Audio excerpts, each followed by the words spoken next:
So, and that was a raw. That was a hot mic moment right there. All right. So we're gonna be good. It's gonna be fun. It's all like Saturday Night Live. All right, everyone, welcome back. Ryan Selkis at Messari. This is Messari's Unqualified Opinions.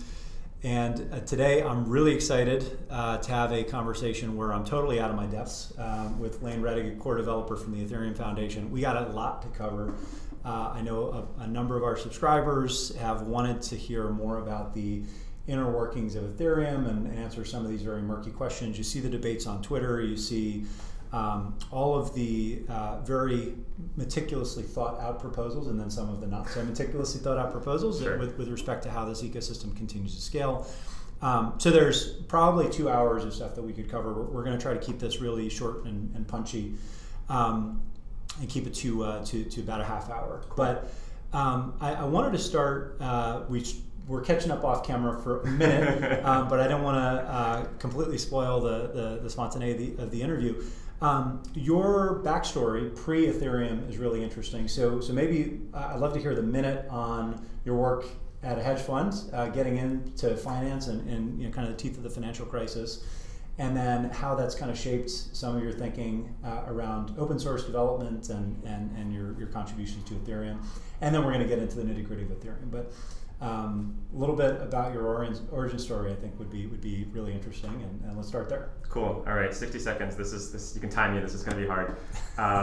Hey guys, hey Ryan, thanks for having me. Super excited to be here.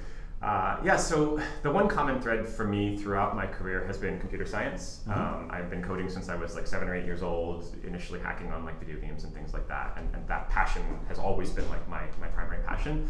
I'd say balanced with a passion for people, like meeting people, helping understand their lives and make their lives better. So I studied computer science at UC Berkeley. I started my career literally 4 blocks away from here at a large hedge fund called D.E. Shaw & Company, where I was a software developer, but also touched the finance side as well, so some kind of quantitative analysis and trading strategies and things like that. It was a very interesting time to start there. I started in 2006, so kind of caught the tail end of the Wolf of Wall Street days, going into the financial crisis. And if not a front row seat, I kind of had like a second row seat to all the chaos that ensued throughout 2007, 2008, 2009. Realized how little I knew about the world as an engineer, having this narrow engineering mindset. That led me, after 6 years there, to go to business school. I did an MBA and a second master's in international studies. Became an entrepreneur after that, started a healthcare technology startup, mainly because I felt that finance, like I wasn't able to make the world a better place, to sort of add value in a meaningful way in that role, whereas entrepreneurship, I could be more at the forefront of innovation and generating value rather than capturing it. Learned that healthcare is like a really non-innovative space, and it's just impossible to innovate, at least in the United States, in that space right now. We sold the company in, I think, 2016. I took a year off to do a sabbatical and travel and clear my head and figure out what comes next and figure out my priorities. And it was during that year off that I discovered Ethereum. Hard not to, as a developer at that point. Well, not just the technology, but it was the intersection of everything else, of my interest in people and in processes and business and economics and all these things kind of meeting. And just rapid descent down the rabbit hole in 2017 into 2018. How did you get involved more deeply within the ecosystem? Because it's the one thing that's super fascinating. It probably is not going to persist forever, but people can still go from zero to extremely deep and meaningful contributors just because of how early stage it is. So you're learning about Ethereum in 2017. You're a pretty prominent core developer now, 2 years later. What was that process like? I assume you started tinkering, like most people, and how did you come to be affiliated with the Ethereum Foundation? Sure, yeah, so I actually ended my sabbatical early after I learned about Ethereum and just blockchain in general, because I just realized that the writing was on the wall. I had a couple of other side projects I was dabbling with, but I was waking up every morning like more excited about blockchain than anything else. When I first learned about these concepts like decentralized world computer and smart contract, like literally had a stare at the wall for 30 minutes moment to just process it all and unpack it all and like just begin to realize the implications of all of that. So I just did a deep dive. Like immediately I read as many white papers as I could get my hands on. I'm fortunate to call New York City home, right? So it was very early able to go out into the community here and engage with actually more Bitcoin people than Ethereum people, especially at that time. Yep. BitDevs meetups, things like that. Co-founded Crypto NYC, which I know you're aware of, right, as a community to kind of bring interested people together. But my entree into Ethereum happened at DevCon 3 in Cancun in October of 2017. I went down there as a volunteer, knowing very little about Ethereum and even less about the Ethereum community, and had the good fortune to just meet sort of most of the stakeholders in a very intense week or 2 weeks down there. Was a volunteer, was sort of helping with various administrative tasks at DevCon, and expressed my interest, my deep interest, sort of shortly after that, to folks such as Ming Chan, who was the director of the Ethereum Foundation at the time, and Vitalik, that I was ready to go all in, and just like this project seemed like the most high impact project in the world at that point in time. And to your point, Ethereum was at that point, and I think very much still is, at a place where the community is small and open enough that anyone who, I think, it's a meritocracy, basically, to a large extent. Anyone who is willing to make that effort and has that intent, I think, has the opportunity to contribute at a high level relatively quickly. I actually wrote an article about this late last year. I think it was called "So You Want to Be a Core Developer." Yeah. And I think, just the last point in response to your question, most of us, I think, at least coming from the corporate world where I come from, traditional education, et cetera, like have this mindset that the world is structured in such a way that there's gatekeepers and things are centralized, and like if you want a job, you apply for it. That is like, I mean, maybe if you come from an open source background, you know that that's not really how things work. But in Ethereum, it's very much not how things work. We're like a duocracy, right? And I think what I see a lot of really well-intentioned people struggling with is this idea that like you don't apply for a job, you don't wait for permission, you just dive in and start contributing, because 100% of what we do is out in the open source, both the code as well as increasingly like the processes and organizations and project management and stuff like that. And I think that's really interesting segue. Yeah. Because that is true. Because there is no hierarchy, it's presented a number of challenges. Oh yeah. Particularly more recently. And this touches everything to do with Ethereum, and part of it is a product of success. So it's a good set of problems to have. But things like governance, things like scaling, things like the community outreach, and just generally how this community does business. Sorry, this is once again my do not disturb failing. How have you navigated the challenges, the political challenges, I guess, of getting involved with an open community that doesn't necessarily have a pecking order, or at least has a stated mandate to avoid the pecking order as much as possible, and yet still has to get things done and prioritize the roadmap and make sure that this global community is scaling in the right direction and not forking off? Yeah, this is an enormous topic. I probably have several hours of things to say about this, so I'll do my best to kind of just cover it briefly. I do want to say that I think this is probably the most important topic in Ethereum today. At a high level, I believe, on the one hand, I think Ethereum, as I said before, I feel even more this way today, that it is the most high impact project on the planet, has the most potential to do the most good. And that's, that's the only thing I want to work on. It's something that I believe fits that criteria. At the same time, I think Ethereum today continues and has for some time continued to face three, I'd say, existential challenges. I think those three are scaling, usability / adoption, and governance. And I think scaling is, I'm super confident Ethereum is going to scale. Amazing technological minds are working on that. ETH2 is making great progress, Plasma is making great progress, et cetera. On adoption, I see a lot of progress there as well. I'm very excited about things like Austin Griffith's Burner Wallet project and some of the new UI UX. And I also think it's maybe just a little bit too early to focus on adoption. Governance is like this huge question. And I think the reason for it is that amazing people have gotten Ethereum to where it is today. I mean, I have enormous respect for all of the core contributors who have gotten us as far as we are. But those people are primarily people who are very good at technology and not so good at people. And I think that we're at an inflection point. I think that Ethereum has scaled as much as it can socially without putting in place better governance structures. And so I think if we want this to be bigger, to continue to grow, and to even begin to realize even a tiny bit of its potential, that like now is a critical magic moment for us to kind of begin fixing the governance stuff. There's an enormous tension there between, on the one hand, like the desire not to centralize things, not to take the quote-unquote easy way out, right? If you look at pretty much every other blockchain project. They're doing things in a very centralized fashion, and decentralization and lack of, how do I put it, like not being a monarchy is sort of in our blood. It's in our ethos at Ethereum.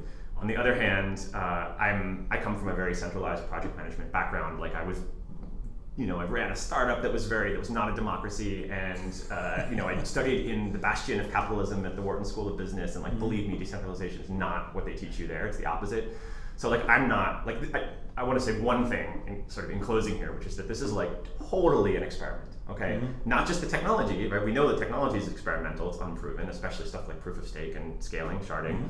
But the people side, like building world infrastructure in a highly decentralized fashion, right, is like super experimental. I'd argue that like the internet and Linux prove that it can be done, but those are projects that took decades and are still, they've taken different paths than we have. So I do think that there's hope, but I think this is like the biggest thing we need to figure out if we want Ethereum to succeed. The Linux example is always interesting to me because there wasn't money on the line. Right, that changes things for better and for worse. Yes, and for better, it has accelerated developments in these protocols. For worse, in that the expectations are ratcheted way up, right?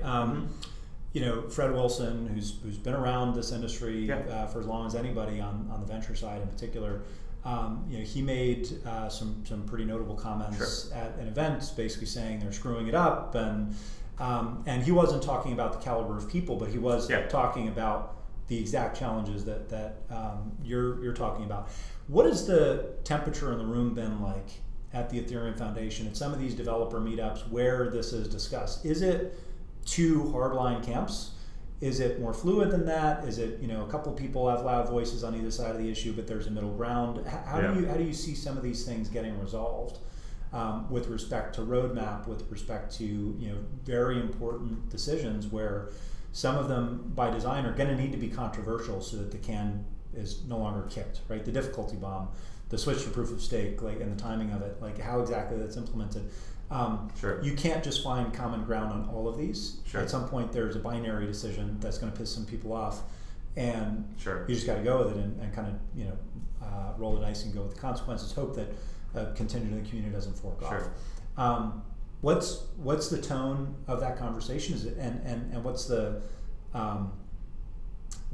slope of that conversation, I guess, right? Is it getting more intense? Is it getting less intense? And especially now that the next push in Constantinople was just finally released. It's definitely getting more intense, and I would say actually it's, when I mentioned inflection point a moment ago, like I think it's getting more intense more quickly, right? So I think sort of my math is not so good. What is the derivative has increased as well as like it's getting faster. So the reason for that, right, is that let's just look historically. Historically, Ethereum governance was like super simple. It was literally 5 dudes. I wish there were more women involved in decision making at Ethereum, right? And there are some today, which is amazing. But basically, 5 dudes who all knew each other and all trusted each other, sitting together in a room, whether physically or virtually. In the beginning, of course, it was like physically in a room, making decisions in a very centralized fashion, and that worked for some number of years, for sort of like 3 years or so.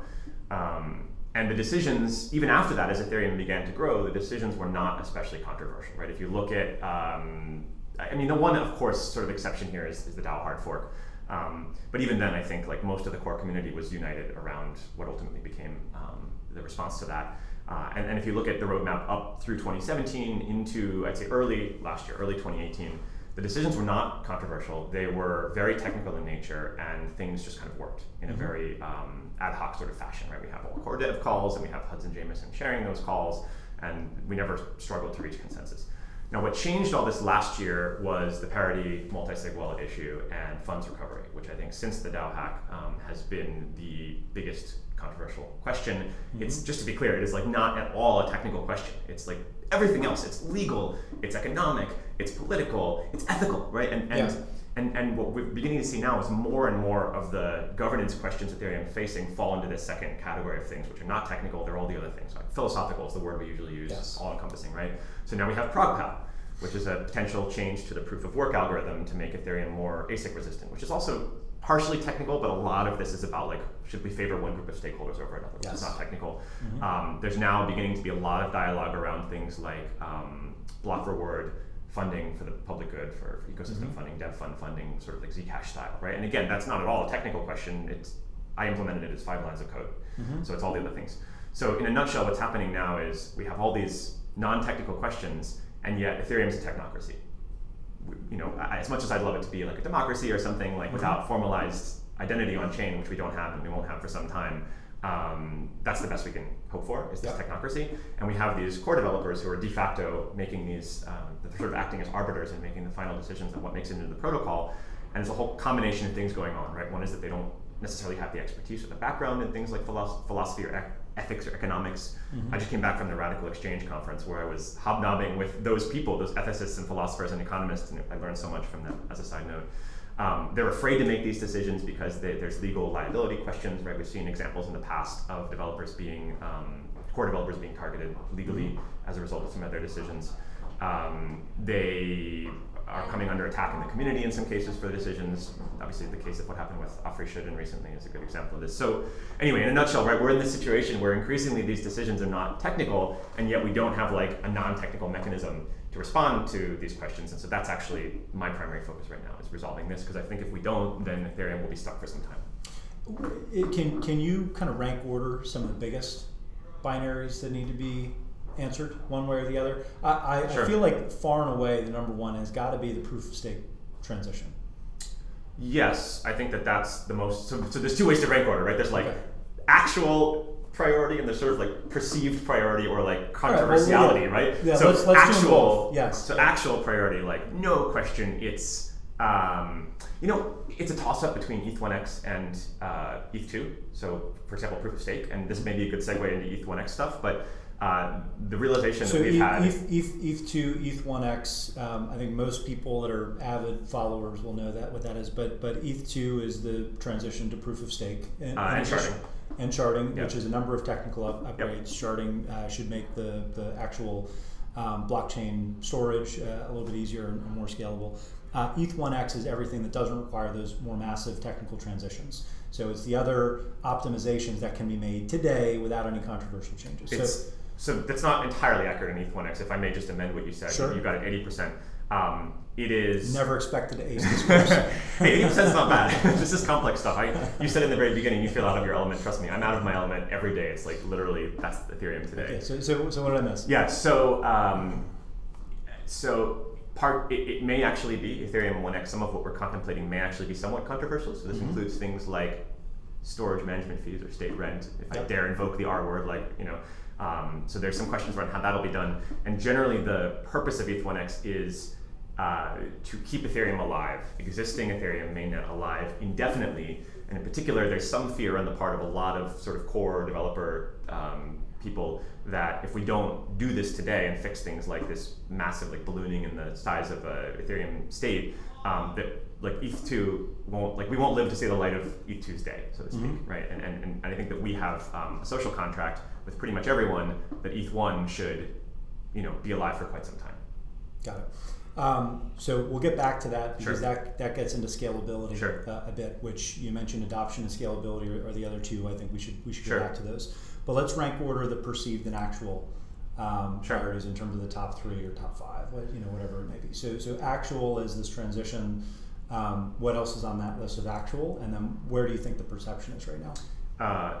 Sorry to nitpick here, but because this is so multidimensional, are you more interested from the technical perspective of a core developer, or more like God's eye view over the whole Ethereum ecosystem? Because they're kind of different. I think God's eye view. Sure. Yeah. So I think bird's eye for the we're non-sectarian here, so it works.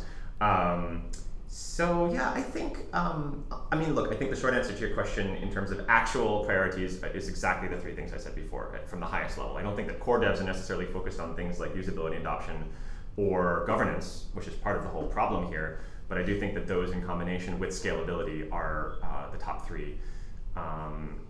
In terms of actual questions, other things, there's so much going on. I think in community, I think is definitely in the top 5 as well. What is the Ethereum community? How do we define it? What groups of stakeholders are there? How do we make sure everyone's voice is heard? This is essential. Ethereum, this is something else that sets Ethereum apart, very far apart from many other projects. It's always existed of and by and for the community. The community is what makes Ethereum special. It's our, if you want to analyze it in business terms, it's our moat, right? It's our unique value proposition that I think other projects will really struggle to replicate. They say it's easy to fork the code and impossible to fork the community. There's a lot of questions there, right? As Ethereum grows and the sort of set of stakeholders increases, right? Like who they are and how we make sure their voice is heard. And I'd say funding, which falls under the subheading of governance. I think that there's funding is not flowing as effectively as it could, and I think it's begun to have ramifications on the speed of the Ethereum roadmap. The crypto Twitter perceived priorities. Oh boy. Right? Well, let's see. Number one is Justin Sun versus Vitalik on any given day, right? Yes. Yep. Yeah. I mean, actually, that was a joke, but what's interesting There's some is truth to it. Yeah. Well, the truth to it is the following, right? It's that there is increasingly. I mean, I hate to even. Like, I hate to discuss things at all that are like perceptions but not realities, because to do so is like to point at them and give them name and reinforce them, but like it's fine. I'm a very open person, as you know.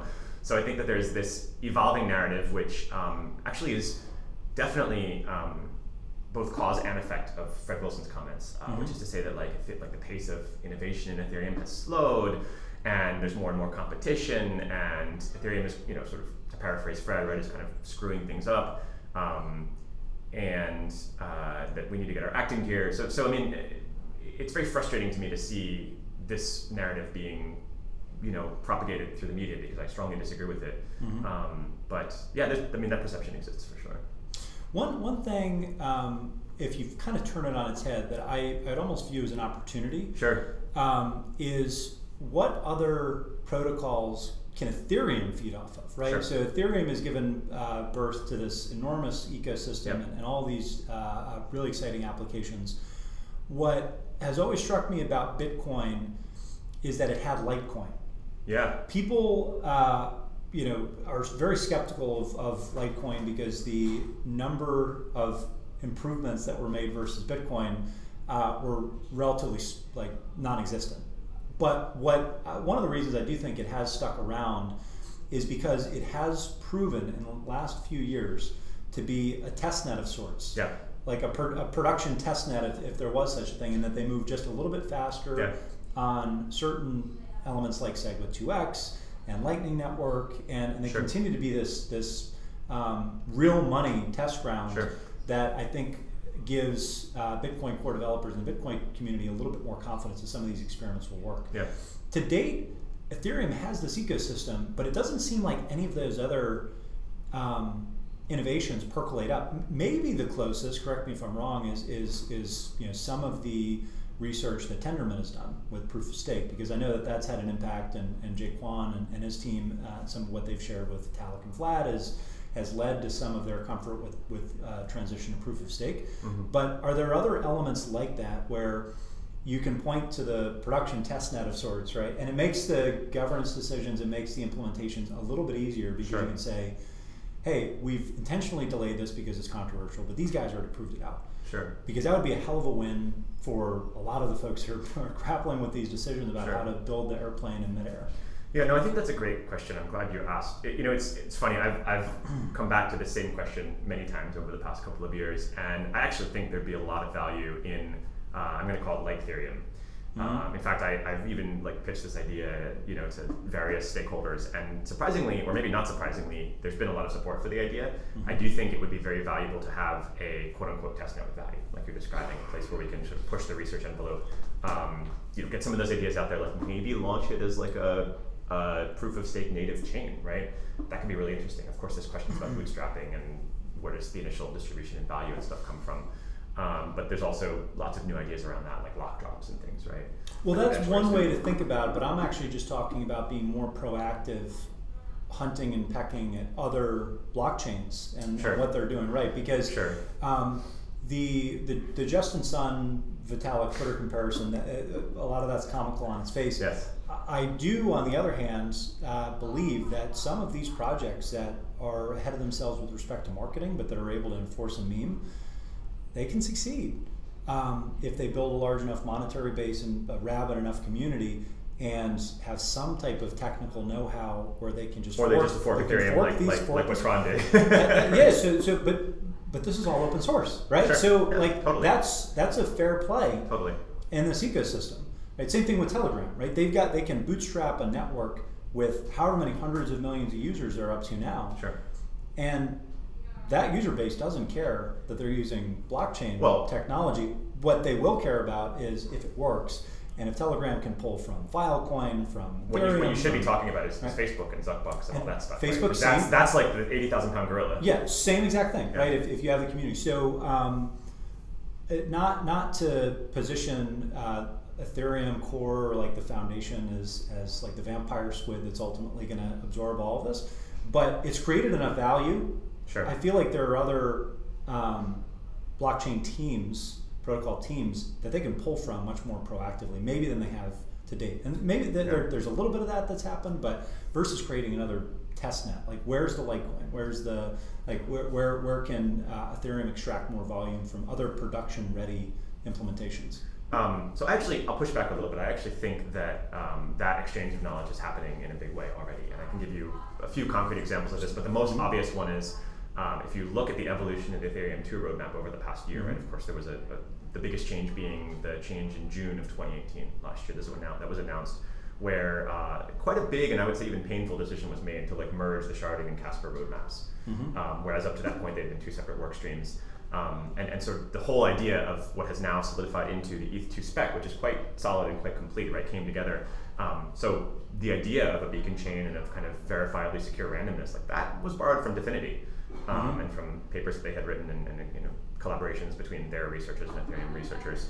I think in general that this is just such a good thing for the world, right? That like all this tech is open source and the knowledge is spreading. I think that the technology will increasingly become commodified as a general statement, and I think that for that reason, like the way that chains will increasingly differentiate themselves is along the lines of values and governance and things like that.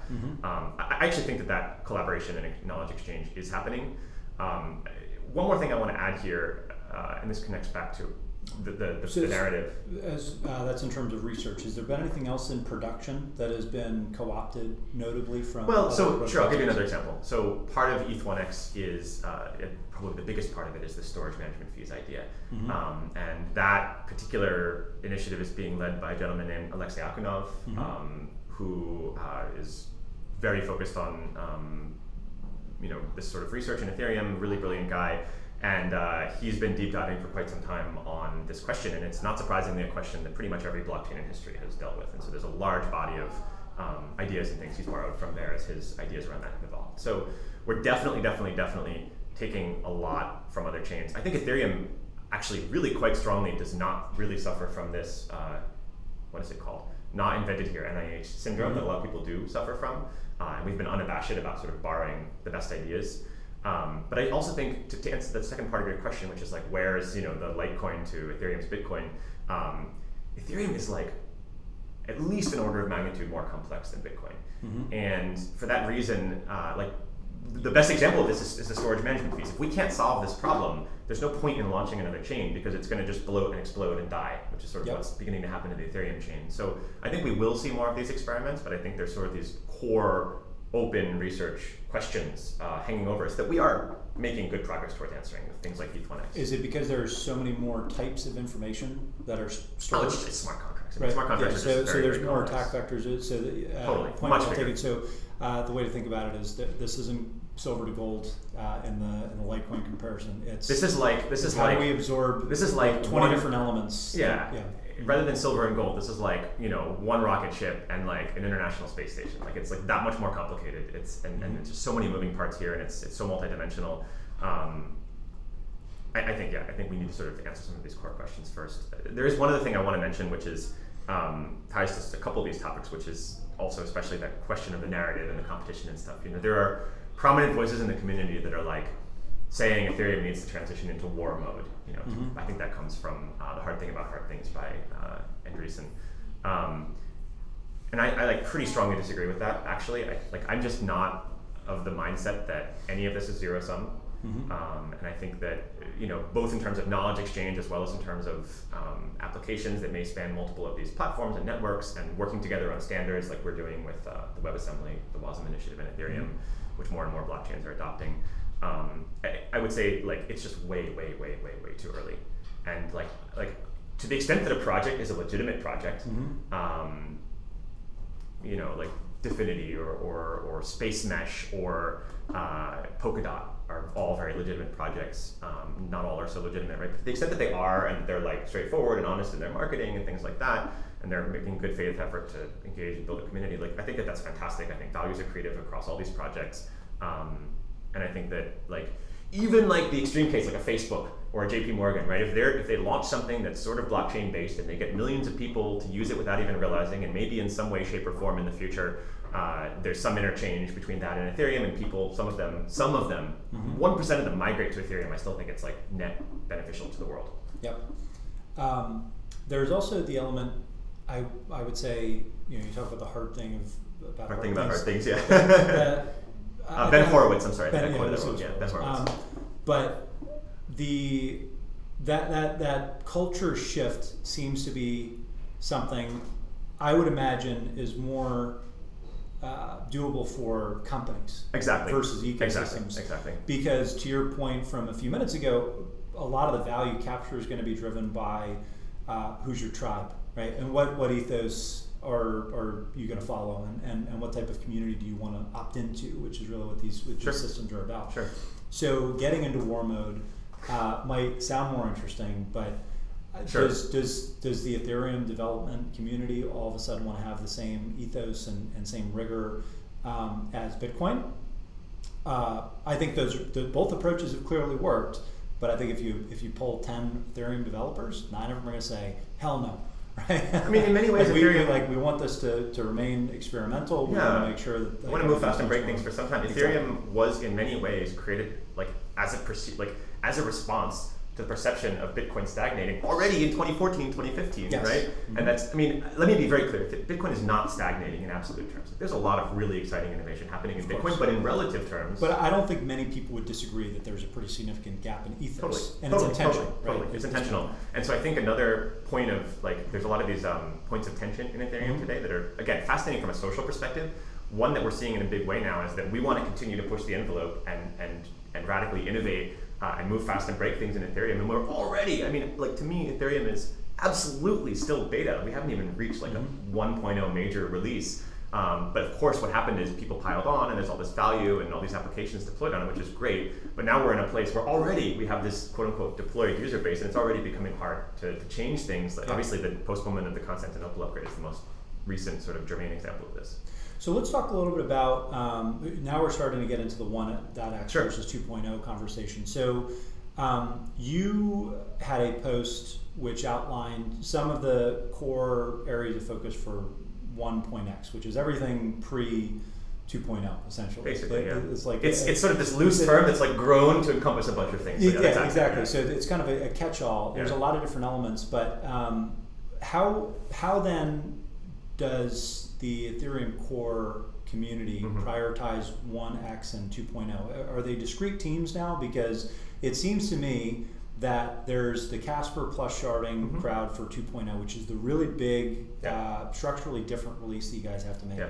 And then there's this everything else bucket of how can we keep the ship from sinking? Yeah, pretty much. We're sort of bailing, and we want to like plug the holes. That's probably, you're building the new cruise ship. It's like exactly parallel. It's ready. It's ready at the dock, and then everybody that's on the existing ship is just like, let's patch this thing after the iceberg hit. So hopefully with different results. How do you guys prioritize that set of improvements, and what are the, if there are any low-hanging fruit deploys, like what are they, and how do those get rolled out? Because it seems like they should be able to get rolled out much more at a much higher cadence. Sure. Yeah. So I largely agree, but again, just slightly disagree with one aspect of that characterization, which I'll just mention now, which is that I think we started with this mindset that exactly as you described, there's this big, beautiful cruise ship being built over there. Let's keep this one afloat.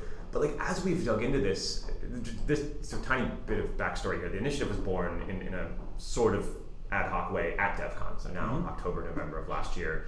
So now we're a few months into it. And it began literally, and I have a post about this as well, right, on Medium, with a group of core developers from most of the different organizations and teams kind of sitting down together and in an ad hoc fashion just chatting and coming to consensus on the fact that like there are some of these big issues with the existing Ethereum chain, things like the growth of the state size, and that it may only have single-digit number of years to live if we don't sort of begin fixing things and responding to things. So that's how it started in a sort of patch fashion. But what we've begun to realize already over the past few months is like, actually, Ethereum's pretty awesome. Ethereum won, right? And I feel actually very strongly that we can scale Ethereum 1 in a pretty, like, not 1,000x, but like, could we do a 10x? Like, no doubt in my mind. Could we do, 50x? Like, that's on the table. It's possible. If we can, again, address some of these issues like the state size. In fact, we already know how to get to a 10x. We could flip that switch very soon. The reason we haven't is because of the state size issue. Yep. So anyway, the point I want to make here is that, like, it's not just patching things. Like, actually, I think that this Ethereum 1 may be a pretty cool ship on its own right and may continue to sail in parallel for quite some time. Ethereum 1 seems like it could persist for quite a long time if the primary applications are financial. So we've had this conversation internally. I believe this. I know others on our team believe that if Ethereum becomes the DeFi blockchain, that's plenty big, right? And either derivatives of Ethereum or other blockchains maybe can and should, you'd argue, win the Web3 thesis for decentralized everything versus decentralized finance. Is that a fair characterization? Because financial applications are going to be higher ticket. You're going to actually have an incentive to pay for fees. Right. I think that some of the issues during the ICO boom, where people were cramming in these large transactions and trying to front run each other and pay for enormous gas, it worked, right? The system the market is working as designed, but it did it in a way where it benefited the folks that had more money and more skin in the game. So some of that flies against the ethos of the project, but there are other elements which you could argue, if we're talking about moving money around in a censorship-resistant way, and we're talking about more than just payments, lending, derivatives, everything that's getting built, basically on the Ethereum and Maker stack, that's really interesting. How do you personally, and maybe as you think about that from an adoption standpoint, how do you measure what should we be prioritizing in 1.x for actually catering to the use cases that we know have legs right now, which is probably the DeFi? Yeah, I mean, as a general statement, I certainly feel this way, and I think most of my colleagues do as well, right? Ethereum is intended as a general purpose platform. And I don't think that we at the layer 1 sort of core layer feel that we should be prioritizing any one category of applications over another. And in fact, one of the areas where Ethereum is often criticized these days is to say, hey, you enabled this crazy ICO boom of, 2017, 2018. And my response is like, that's cool, right? We're just building like a platform that people can do with as they please, and it would be completely counter to, again, the ethos of Ethereum to sort of attempt to censor on the one hand or attempt to favor a particular use case on the other. I want to say, I think if not all, I hate the word dApps, so I'm just going to call them applications. Not all applications are well suited to Ethereum. Flat out, I just want to come out and say that, right? And the reason for it is as follows. What differentiates Ethereum in the technology layer, of course we have all this great community stuff as well as values that we talked about, but in the technology layer is our unwavering commitment to sovereign grade censorship resistance, period, decentralization. We will not compromise on that for anything, and that is our highest priority. And so, all things in the universe is a trade-off, right? So, on the one hand, that means that the applications that there are large categories of applications that really need sovereign-grade censorship resistance, I believe, and that's, to be clear, that's why I'm working on this, because I believe that these are the most interesting applications, the ones that have the most potential to change the world. So these are things like DAOs, like what Aragon and Colony and DAO Stack and all these awesome projects are working on. These are things like sort of democracy and voting and sort of better human institutions. I think it's things like money, like Maker, and I think it extends to a lot of the DeFi stuff as well, which is pretty exciting to me. But then there's whole categories of other stuff like CryptoKitties. No, all due respect to CryptoKitties, amazing project, but could CryptoKitties work on an EOS? Sure, right? I don't know that you necessarily need sovereign grade censorship resistance for games. Where other blockchains are optimizing, in a different point on this trade-off, right? So they're getting maybe platform-grade censorship resistance. and so maybe like costs are lower as a result. The Does first that make sense? Yeah, it does. That's the framework I use to understand. It's an interesting framework because it's consistent. I don't know if anyone from Ethereum or EOS laid this out, but I remember the first exposure that I had to that categorization was Kyle Samani Multicoin, absolutely. Yeah. So all due respect. Was that, well, I wasn't asking you to cite him necessarily so much as learning. That plus one other person, which is Chris Dixon. He's written about this as well. Yeah. And so that mindset, I think, was a really strong mental model for thinking about these two different systems. Yeah. And it sounds like you've bought into that. Is that a common? Do others in Ethereum core agree with that distinction, or is it good enough for Ethereum to be platform grade? So I believe or offer platform grade censorship. I believe that, as I said, the Ethereum core community, let's say, will not compromise on censorship resistance. Sovereign. Mm-hmm. That's my belief. Now, other people, of course, can differ, but I believe as a general statement that that's accurate. So I do believe, like, I'm not sure that every core contributor in Ethereum has thought deeply about this particular question, but I do think if you were to frame it to them this way, that's probably the answer you would get. In light of that, what are your feelings on EOS? Because that project is probably getting more adoption and being taken more and more seriously over time.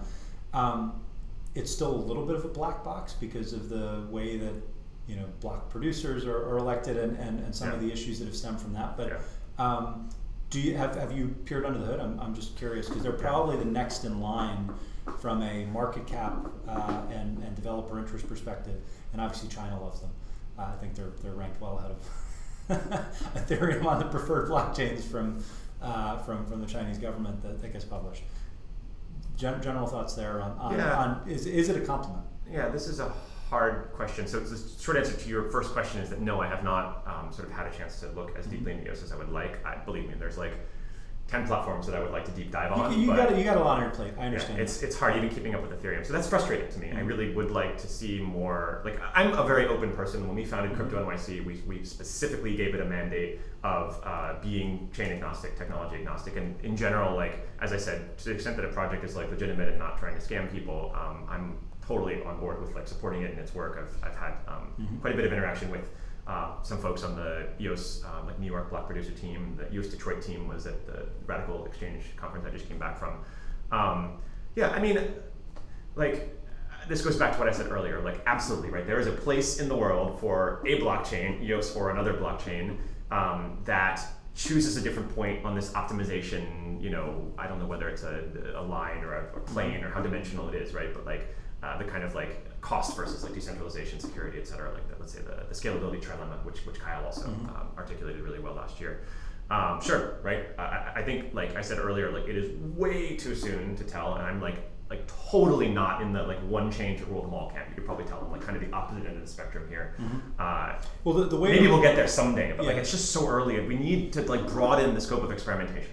The way to reconcile the two things that you said was you want to just build Ethereum in the way that's the most sovereign grade. I think that we have many differentiators, but that's the most important. Right, and having said that, if the primary applications ends up being DeFi versus Web3 or any other number of applications, that's fine. And if some of those applications leak to other blockchains, it might be more compatible because you don't need that next level of censor resistance. That's also fine. But that doesn't change the development roadmap per se. If that's the one variable that you're optimizing for. Yeah, I think the throughput on a sovereign. This comes to our values, system. And like the values are like the thing that we're not going to compromise on Ethereum, and I think the values have to come first, and applications come secondly to that.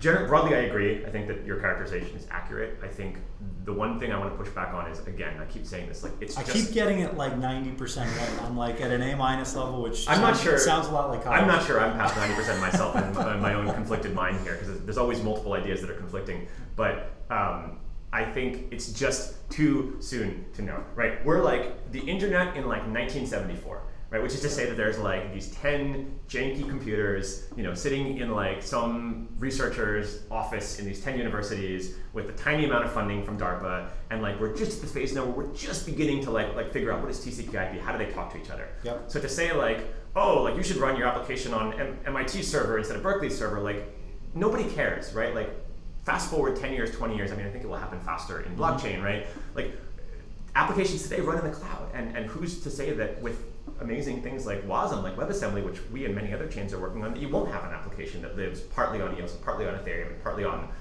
Polkadot or something. Yep. 10 years from now. So and Bitcoin. Absolutely, right? and maybe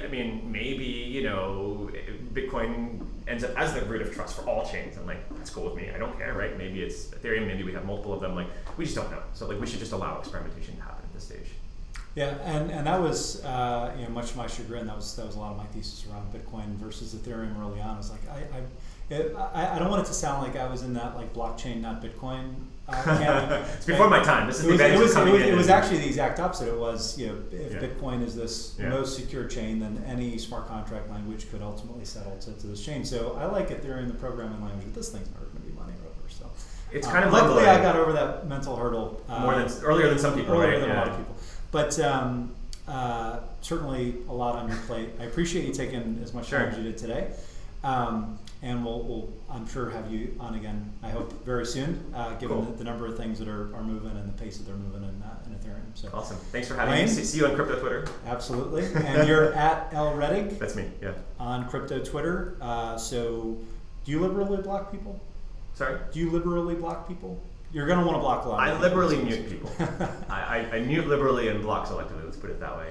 I believe in a curated experience. So. Yeah, exactly. I think anyone that has ever expressed a strong opinion or done anything worthwhile that actually uses Twitter is very liberal with those buttons. So follow a lane, but don't be a jerk.